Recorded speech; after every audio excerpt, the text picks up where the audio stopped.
I had owned my land for nearly 15 years, and in all that time, I had never experienced anything close to what would unfold with the new HOA president Karen. My property sat right on the edge of the neighborhood. A long, old fence separated my ranch from the back row of houses under HOA control. Everyone knew where their land ended and where mine began. Or at least I thought they did. I kept to myself, maintained my pastures, raised my bulls, and only rarely interacted with the HOA folks. They usually viewed non-HOA properties like mine as outsiders, but I didn't mind. I enjoyed my quiet life and wide open acreage. That peace ended the day Karen decided that my land, for reasons only she could justify, somehow belonged to the communities. It started innocently enough. A couple of HOA members wandered too close to my property line, claiming they were inspecting the fence. I asked them politely to step back, and they did, though with clear annoyance. A week later, however, I received a letter folded into my gate, stamped with the HOA's emblem. At first, I assumed it was some kind of notice about tree trimming or construction nearby. But when I opened it, I felt a surge of disbelief rush through me. The letter stated that the HOA had recently voted to adopt the land, adjacent to the Eastern Residential Block, as a shared community recreation zone. That was my land, my legally owned, well-maintained, fully fenced land. At the bottom, in bold handwritings, were the words, "Please cooperate. The community needs this space." Signed by Karen, HOA president. At first, I left. I genuinely thought it was some sort of misguided mistake or maybe a poorly worded request to discuss something. Nobody in their right mind would simply claim someone else's private ranch as communal property. I ignored it, assuming logic would win. But Karen didn't operate on logic. Just 2 days later, I was outside repairing a water trough when I saw her marching across the property line like she owned the place. She didn't knock. Didn't call out, just walked straight toward me with an expression that suggested she'd already won. "You haven't responded," she said sharply, arms crossed like she was scolding a child. "The land transition is happening soon. We need access." I stared at her, unable to process the audacity. "This is my land. It doesn't belong to your HOA. You can't transition something you don't own." Her lips tightened. Her nostrils flared classic Karen behavior. "The HOA voted," she snapped, "and the community has decided this area will be a shared camping and recreation ground. It was never meant to be just sitting here wasted." "Wasted?" I repeated, trying not to lose my temper. "This is a working ranch. I raise bulls here. This is not some empty community park." She waved her hand dismissively. "Well, that's going to have to change. The neighborhood needs outdoor space, and your land borders us. It only makes sense." She stepped even closer, invading my personal space. Her chin lifted defiantly. "And the community has rights." "No," I said firmly, feeling heat rising in my chest. "You don't have rights to my land. End of discussion. Do not come onto my property again." Her eyes widened in disbelief, as if no one had dared to speak to her that way before. Then she scoffed loudly. "We LLC about that," she muttered, turning sharply on her heel and marching back toward the neighborhood like a villain plotting something dramatic. For a few days, nothing happened. I assumed she realized she was wrong, or perhaps someone else in the HOA had talked sense into her. But Karen wasn't the type to let go of her fantasies of control. She returned with new arguments, new forms, new invented rights. At one point, she even claimed my land was, historically, part of the HOA's map, something completely made up. She shoved papers at me, printed screenshots of maps clearly edited with mismatched fonts and shapes that didn't align. It was laughable and infuriating at the same time. I refused every attempt. I wasn't signing anything. I wasn't giving access.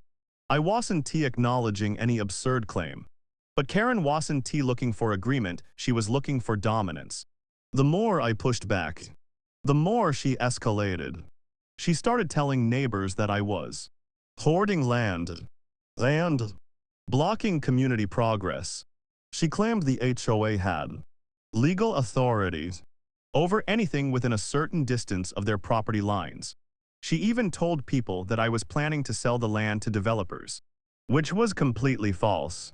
Rumors spread like wildfire, and suddenly I had neighbors giving me dirty looks or whispering as I drove past. But what really set things in motion was the moment she realized her lies alone couldn't force me to comply. She needed something bigger, something public, something that would overwhelm me. And then she made her boldest move yet. She announced, on the HOA's social media page and through flyers distributed door to door, that there would be a community camping festival taking place on the newly approved recreation land. She stated that everyone is invited and estimated up to 500 participants. 500 people on my land. The arrogance was unbelievable. She never asked, never warned me, never notified me privately. Instead, she publicly declared an event on property she did not own and had no permission to use, as if she were hosting a block party in her backyard. And because she promoted it as some huge, inclusive, family-friendly extravaganza, people got excited. They signed up. They shared it on Facebook. They prepared tents. Some even contacted her asking if they should bring RVs. Karen responded with enthusiasm, telling everyone that the landowner is cooperating, something she knew was a complete lie. When I discovered the announcement sent to me anonymously by a sympathetic neighbor, I was stunned beyond belief. Anger simmered through me. Who did this woman think she was? How could someone assume so much authority over something they had absolutely no claim to? I realized then that this wasn't just a simple boundary dispute. This was Karen attempting to bully me into surrendering my land through sheer force of numbers, pressure, and manipulation. But she didn't understand one crucial thing. I wasn't someone easily pushed around. I had worked this land for years, bled on it, invested everything into it. No HOA president was going to take it from me, certainly not through lies, crowds, or intimidation. I knew then I would have to put an end to her nonsense once and for all. And what happened next would become a story the entire neighborhood would never forget. The morning of the so-called community camping festival began like any other day on the ranch. The sky was a bright, cloudless blue, and the sun had barely started to warm the fields. I stepped outside with a mug of coffee in hand, expecting nothing more than the usual quiet pastures and the distant sound of my bulls grazing. But as soon as I reached the fence line, something strange caught my ear. It wasn't the low rumble of cattle or the rustle of trees. It was noise, lots of it. Laughter, shouting, car engines, music, sounds that didn't belong on my land. I frowned and walked further toward the eastern boundary, where the neighborhood sat on the other side of the fence. At first, I thought maybe there was some event going on in the HOA's community park. But the closer I got, the louder the noise became. Then I saw at my gate, the one that bordered the neighborhood, stood wide open, not ajar, not accidentally unlatched, fully open, tied back with a piece of rope. My stomach dropped. Beyond the gates, stretching across my land like a miniature city, were tents. Dozens of them, some small and simple, others large, multicolored, even luxury camping sets. And the people there were everywhere. Groups unloading equipment, kids running around, couples taking selfies, families staking claims to patches of grass as if they were choosing picnic spots in a public park. Some had already started small campfires. Others were stringing up hammocks between my fence posts. Someone even had a grill set up, smoke rising high into the morning air. For a few seconds, I simply stood there, stunned, unable to fully comprehend how many strangers had poured onto my land overnight. It wasn't just a handful or even a few dozen. There were easily a few hundred people, maybe more, and they acted like they had every right to be there. My mind scrambled, trying to piece together how this could have happened. Had Karen actually encouraged people to enter my property during the night? Had she told them permission was granted? By the looks of things, that was exactly what had happened. She must have advertised the festival so aggressively, so confidently, that these people genuinely believed they were welcome. But belief didn't equal permission. And trespassing was still trespassing. Anger surged in my chest, but I forced myself to take a deep breath before stepping forward. "Hey!" I shouted loud enough to draw attention. A few heads turned lazily, assuming I was just another participant. It wasn't until I reached the middle of the field, still carrying my now lukewarm coffee, that people began to realize something was off. A woman adjusting her tent poles smiled at me politely. "Mornings. Great place you have here. Perfect for camping." "This isn't a camping ground," I said flatly. "This is my private ranch." Her smile flickered, then faded completely. "Oh, well, the HOA lady said you offered it to the community. She said it was open land for us to use today." "She lied," I replied bluntly. The woman stiffened, looking around nervously. "She told us it was officially approved." "Approved by who?" I snapped. "This isn't HOA land." That was all it took for whispers to begin circulating. People turned to each other, murmuring questions, confusion spreading like wildfire. Some looked toward the neighborhood houses as if expecting someone to confirm the truth. Others simply continued setting up, unaware or unconcerned about the conversation happening around them. I scanned the area, searching for the one person responsible for this chaos. And then I saw her. Karen, standing on a makeshift platform, literally a wooden crate she had dragged onto my property, speaking into a megaphone like she was hosting a public event. She wore oversized sunglasses and a bright floral blouse, waving her arms theatrically as she addressed a group of eager campers. "Welcome, everyone," she shouted. "Feel free to set up anywhere. We have so much space. And the landowner is thrilled to support our community today." That was it. The last drop. The boiling point. I marched straight toward her, and people near the front noticed me coming. Some stepped aside. Others stared. Karen, however, seemed oblivious until I stepped directly in front of her platform. She lowered the megaphone, blinking as if surprised to see me there. "Oh," she said with forced cheerfulness. "You came to greet everyone. Get off the box." I growled, my patience gone. She hesitated, then put on her fake leader smile. "Everyone's, please give a round of applause to our generous landowner." There was scattered clapping across the area, but confusion was clearly spreading. I looked at the crowd, then back at Karen's. "You told them they could be here," I said loudly enough for everyone to hear. Karen shrugged dramatically.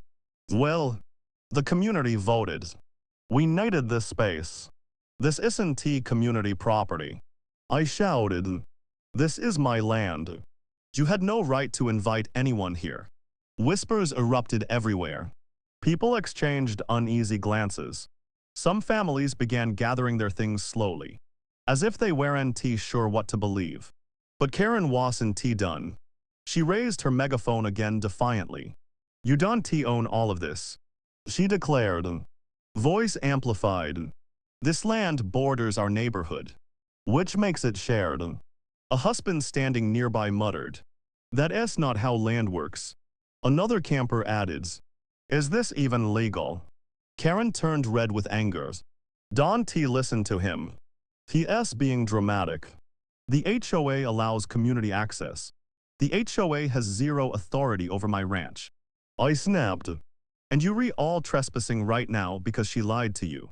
People looked uncomfortable now, shifting in their camping chairs, glancing at their kids, exchanging small panicked whispers. It was clear many genuinely believed they had been invited legally. Some had even brought children, elderly relatives, and expensive camping gear, not something they would risk on questionable ground. Karen, however, still refused to back down. Yuri not being reasonable. She said sharply, "People are already here. You can just kick everyone out. That would be dangerous and irresponsible." Dangerous? I repeated, raising an eyebrow. You want to talk about danger? I pointed toward the far end of the field where several of my bulls were grazing massive, muscular, unpredictable animals that should never be around crowds of untrained people. "This is bull pasture," I said loudly. "My animals roam here freely." Several parents gasped. Someone grabbed their child's hand. A man whispered, "We shouldn't be here." Still, Karen stood her ground. "You can move the bulls," she said dismissively, as if they were puppies. "Or lock them up. That's your job as the landowner." My blood boiled. My job is not to rearrange a working ranch because you illegally organized a festival. You're re-endangering these people. A murmur of fear rolled through the crowd. It was clear that Karen had lost them. Even those who believed her earlier now realized something was deeply wrong.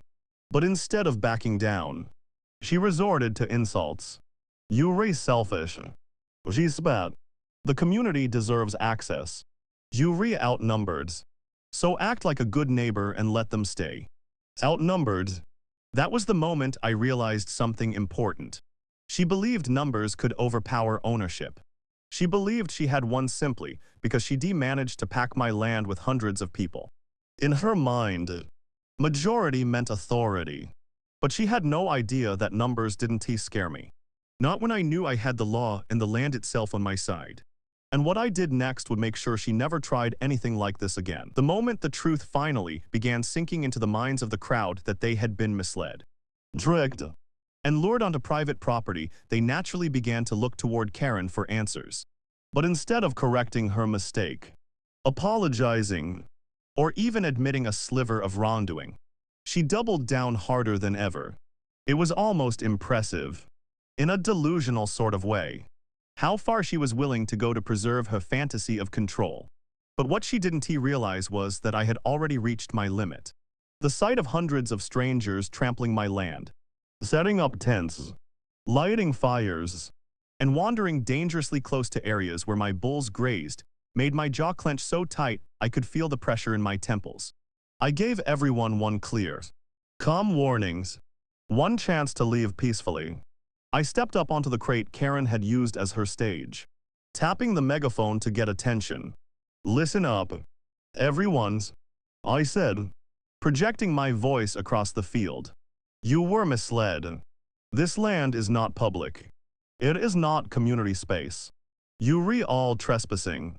I am giving you the chance to pack up your belongings and exit through the gate. I won't call the sheriff if you leave now. But if you stay..." A hush fell over the crowd. "You're responsible for whatever happens next." There was a beat of silence. Some people immediately started grabbing their bags, whispering anxiously. Parents picked up their children. A few campers cursed under their breath, angry not at me, but at the HOA president who had dragged them into this mess. But as the crowd began to shift toward the exit, Karen came storming forward, her face red with indignation, snatching the megaphone out of my hand with frantic desperation. "No one is leaving," she screamed into it, the feedback screeching painfully. "He doesn't get to boss everyone around. You are allowed to be here. This is a community festival. I organized it. This land is partially connected to HOA territory." People blinked, stunned. Even those who believed her earlier now stared at her like she was losing her mind. A few muttered things like, "That doesn't sound legal." "Lord, I think she's in trouble." But Karen refused to let logic interfere with her momentum. She climbed onto the crate herself and raised both hands dramatically. "Everyone's, calm down. Stay where you are. This is our land today. He can evict an entire neighborhood. It's not your land." I said loudly. "And yes, I can." Karen spun on me, her voice shrill enough to cut through the air like glass. Stop trying to intimidate people. You're just mad because the community is actually using this space for something meaningful. You never do anything with it. It's practically abandoned. Abandoned. That word hit me like a slap. My land wasn't abandoned, it was maintained, cultivated, and lived on. Just because it wasn't paved over and covered in playgrounds or HOA-approved daycare didn't mean it was useless. It was farmland, a working ranch, a home for animals that needed space. But Karen didn't see land as land, she saw it as territory. Something she could take and shape into whatever fed her ego. Karen, I said slowly, controlling my anger with visible effort. You're putting people at risk. The bulls roam here. They are unpredictable. They are not pets. If they feel threatened, if they get startled, people could get hurt. Karen rolled her eyes dramatically. Oh, please. They rear cows. They eat grass. Stop trying to scare people with fairy tales. They rear bulls. I corrected sharply. Not cows. Bulls. They weigh over 1,000 pounds. And they rear territorial. Karen turned back to the crowd. He's exaggerating. Don't let him manipulate you. As HOA president, I declare this space open for recreational use for the rest of the day. HOA president doesn't mean landowner. Someone shouted. Yes. I don't think she can declare anything. Another camper muttered. Is this even legal? Someone else asked. Karen's eye twitched. She could feel the crowd slipping from her grasp. Her once confident posture wavered slightly, but she pushed onward, forcing the performance harder. Everyone's, listen to me. I organized this festival to bring us together. Do you want to let one grumpy rancher ruin that? No. We deserve this space. The community deserves it. As the crowd shuffled uncertainly, torn between leaving and staying, I stepped forward again.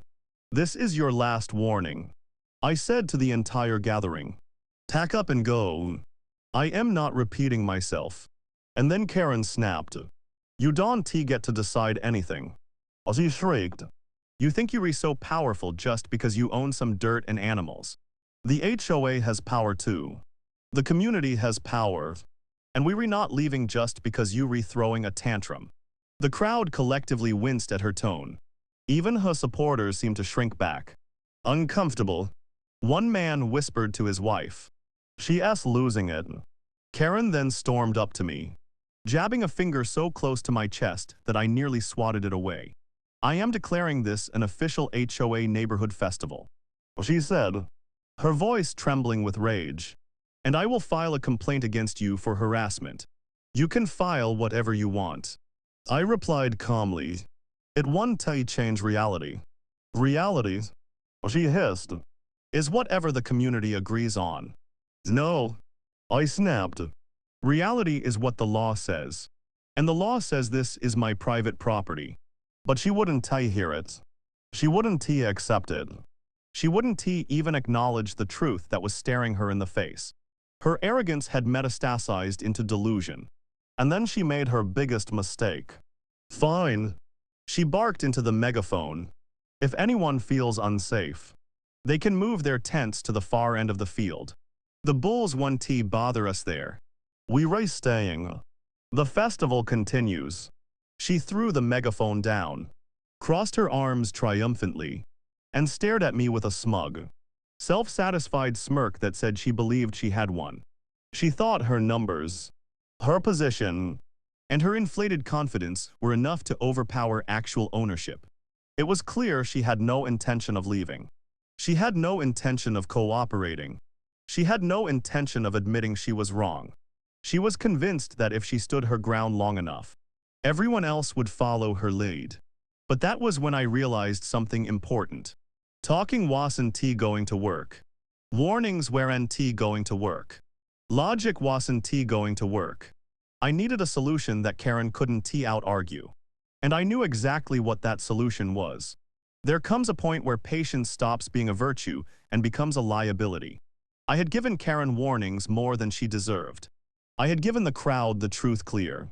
Simple. Undeniables. Yet she continued twisting it, insisting she had authority over property that never belonged to her.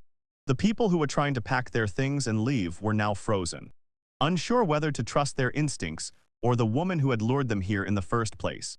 And while indecision spread like fog, my bulls grazed only a few hundred yards away, completely unaware they were about to become the center of attention in the most bizarre standoff my ranch had ever seen. I watched Karen stomp around the field, shouting orders to the remaining campers. She directed them like a dictator, pointing to empty spots where she wanted new tents set up, instructing others to gather firewood, and insisting that the festival would continue as scheduled. She acted as though she owned the land, my land, and the more she barked commands, the more that simmering rage inside me turned into something sharper, colder, more resolved. She had made a mockery of my warnings. She had made a mockery of my property rights. And worst of all, she had put hundreds of people, including children, into a grazing field full of massive, territorial animals without a second thought. So I made my decision. Not out of anger, though it simmered quietly beneath the surface, but out of logic. When people wouldn't listen to a man, they could still be persuaded by the land. And when they ignored the land, they listened to the animals who ruled it. I took one long look at the crowd, people who had no idea what they were standing on. People who had been fed lies and were now caught between a lunatic HOA president and the landowner they didn't know. They weren't the villains here. Karen was. But they were in danger nonetheless. I walked past them without another word, heading toward the fenced grazing area. A few people watched me curiously as I moved, but most were too busy arguing among themselves about whether to leave or stay.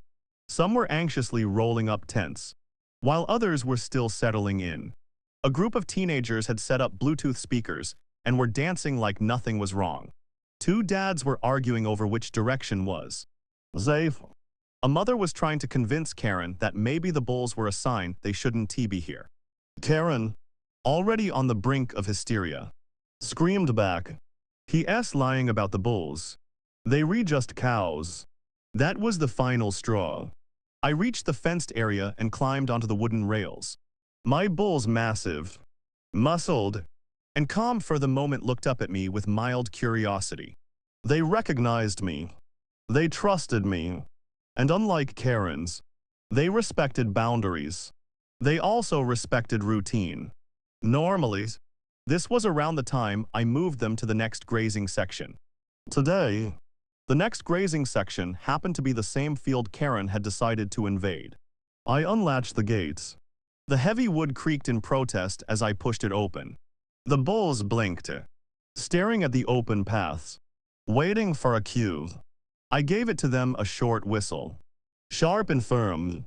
They shifted, snorted, and began lumbering forward across the grass.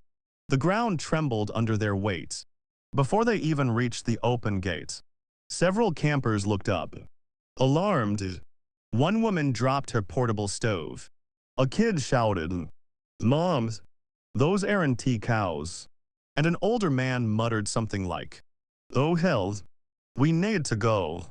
The reaction spread like shockwaves through the crowd as the bulls emerged into the field, their thick necks swaying, hooves pounding the earth slowly but steadily. They weren't running. They weren't charging. They weren't even agitated. They were simply walking. But people who didn't understand bulls didn't need much more than that to panic. "Everyone stay calm," Karen screamed, though her voice cracked. "He's just trying to scare you. They re harmless." But her words were drowned out by the bulls. Deep snorts. One bull tank, the largest, lowered his head to sniff a picnic cooler someone had left open. Another nudged a tent pole experimentally, causing the entire tent to wobble. A third bull walked straight into a hammock and snapped it clean off the posts. That was all it took. Chaos erupted. People abandoned tents, coolers, chairs, bags, everything. The field turned into a panic stampede, but the humankind. Campers scrambled toward the open gate, grabbing their children, clutching their pets. tripping over each other as they ran. Some screamed, others cried. A few tried to maintain composure, but failed the moment a bull snorted behind them. The teenagers who had been dancing earlier sprinted so fast they left their Bluetooth speaker behind, still blasting music that now only contributed to the pandemonium. "Stop running!" Karen shrieked, waving her arms frantically. "The festival isn't over." But the festival was over. Very, very over. And then, in her desperation to cling to control, she made a spectacular mistake. She charged toward the bulls herself, waving her hands and yelling, "Shoo! Go back! You're ruining everything." Tank did not take kindly to that. He didn't attack, he wasn't provoked enough for that, but he did turn his full body toward her and stomp the ground once. A warnings. A very clear, very loud warnings. The kind of warning only a fool or a Karen would ignore. Karen froze, eyes wide. For the first time all day, she looked genuinely terrified. Then she ran. Not gracefully, not sensibly. She ran like someone who had just discovered the hard way that bulls are not lawn ornaments. She bolted toward the neighborhood entrance, screaming at the top of her lungs, her oversized sunglasses flying off her face and landing somewhere in the grass. The crowd took her panic as confirmation of danger and ran even faster. Within minutes, the entire field emptied. Tents were left half collapsed. Trash scattered across the ground. Coolers, chairs, hammocks, even shoes were abandoned in the rush. The only things remaining were the bulls, who calmly wandered around the areas, inspecting everything left behind like oversized, curious inspectors. Karen was nowhere to be seen. She had disappeared into the neighborhood, probably locking herself inside her house to avoid facing the consequences of her own stupidity. I stood there, leaning against a fence post, watching as the final stragglers dashed through the gate. The bulls had done exactly what I knew they would do, not hurt anyone, but assert their presence in a way no one could ignore. It wasn't dramatic. It wasn't violent. It was nature doing what nature does, reminding people that land is not a playground, just because someone with a clipboard says so. And for the first time that day, I felt something close to peace. When the last camper fled through the gate and the dust finally settled, I stood in the middle of the field with nothing but the low rumble of the bulls and the distant sound of frantic footsteps disappearing toward the neighborhood. The chaos had evaporated almost instantly, giving way to a strange sort of silence, one that carried the weight of everything that had just happened. Tents lay scattered like colorful cloth carcasses. Coolers tipped over with melting ice spilling onto the grass. Chairs crushed under hooves. And countless bags, shoes, toys, and backpacks abandoned as their owners scrambled to escape. The place looked less like a festival site and more like the aftermath of a hurricane. I took a deep breath and let it out slowly. It was over. They were gone. And all it took was a herd of bulls doing what bulls naturally do. But the peace didn't last long. Not 10 minutes later, I heard sirens. Loud, insistent, getting closer by the second. Of course, someone, probably Karen, had called the police. I wasn't surprised. I had half expected it. In her mind, everything was everyone else's fault, and she had no trouble sprinting to law enforcement when life didn't bend to her will. I walked toward the gates, expecting a standard patrol car. Instead, 2 SUVs and a sheriff's truck pulled up. Lights flashing, officers stepping out with that. We were told this was an emergency. Energy written all over their faces. One of the deputies recognized me and frowned with confusion. You okay?" he asked. I nodded. "Perfectly fine. We got a report," he said carefully, "that you set wild animals loose on a neighborhood event." I couldn't help the laugh that escaped me. "They not wild. They mines." The deputy raised an eyebrow. "So, you released your own bulls?" "Yes," I said plainly. "On my own land." A murmur of amusement passed between the officers. "Karen, who had been hiding behind the sheriff's truck, finally stepped forward when she realized the situation wasn't unfolding the way she expected. Her hair was a mess, her clothes streaked with grass and dirt, and she had clearly lost one of her shoes during her panic sprint. She jabbed a trembling finger in my direction. "Arrest him!" she screamed. He endangered the entire neighborhood. He terrorized innocent families. The sheriff turned to her, clearly trying to piece together her version of events. "Ma'am, maybe you should start from the beginning." Karen launched into a breathless, frantic explanation, half lies, half delusion, claiming I had secretly plotted to ambush the HOA community, that I had unleashed violent animals to scare children, that I had refused to let them leave, that I had attacked her event. She made herself sound like the victim of a war crime rather than the mastermind behind a mass trespassing stunt. But the sheriff wasn't new to her antics. He received complaints from her before petty things, like demanding citations for neighbors who left trash bins out too long or insisting that someone be fined for painting a door the wrong shade of blue. He listened, but his expression grew more doubtful with every passing second. "Ma'am," he said finally, "is this your land?" Karen froze. "Well, no. Did you have permission to bring people here?" She hesitated again. "Technically, not verbal permission, but the community has rights."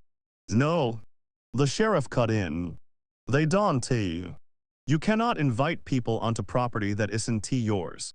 Karen's face turned the color of a ripe tomato. But he wasn't using it. "That doesn't matter," the sheriff said firmly. "Private land is private land." Karen's mouth opened and closed like a malfunctioning fish. For the first time since the morning, she didn't have a comeback ready. The sheriff turned to me next. "Did you give them any warning before releasing your bulls?" "Multiple," I answered. "I told them they were trespassing and needed to leave immediately." Most people started packing. I nodded toward Karen, stopped them, and declared this field an HOA festival space. One of the deputies actually snorted at that. "HOA can declare anything off their own property." "I know," I said. She didn't tell you. Karen's eye twitched violently. "It was a community event.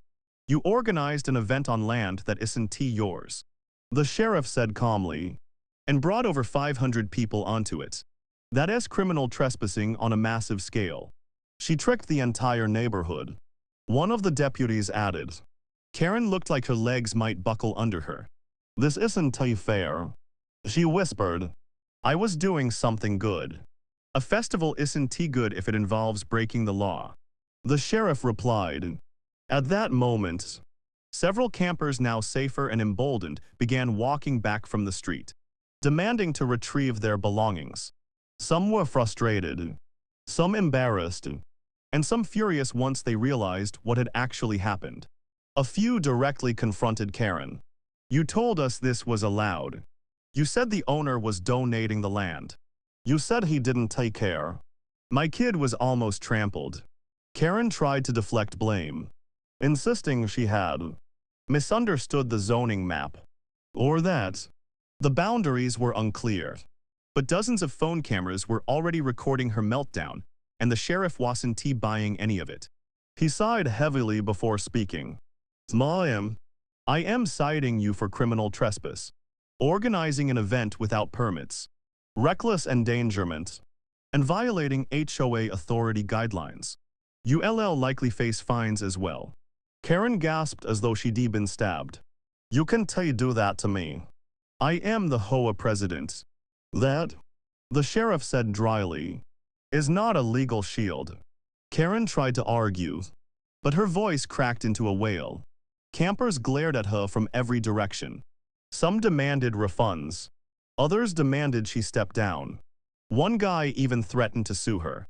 By the time the deputies finished taking statements and clearing the area, Karen was practically shaking. As the sheriff wrapped up, he gave me a reassuring nod. "You did everything by the book," he said. "We'll file the report. And if she gives you any more trouble, let us know." I gestured around the field. What about all this? We LL post a notice. He said, people can come back for their things.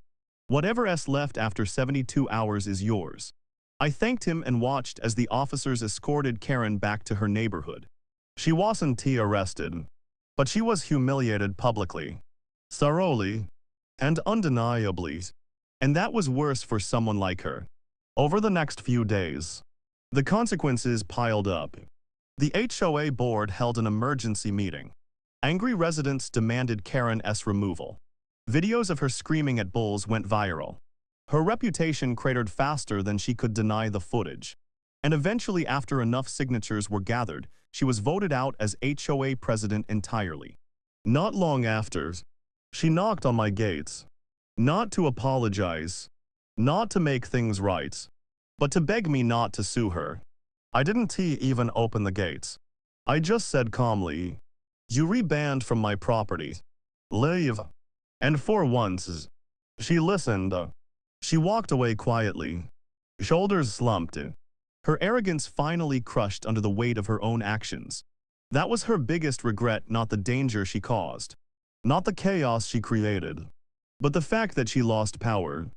Meanwhile, I spent the next week fixing fences, clearing debris, and returning lost items to their owners. Most people apologized. Some even thanked me for not calling the sheriff sooner. As for the bulls, they enjoyed the festival leftovers. And that's how the woman who tried to claim my land for a community event learned the hard way that you can outvote property lines, and you definitely can outstare a 1,000-pound bull.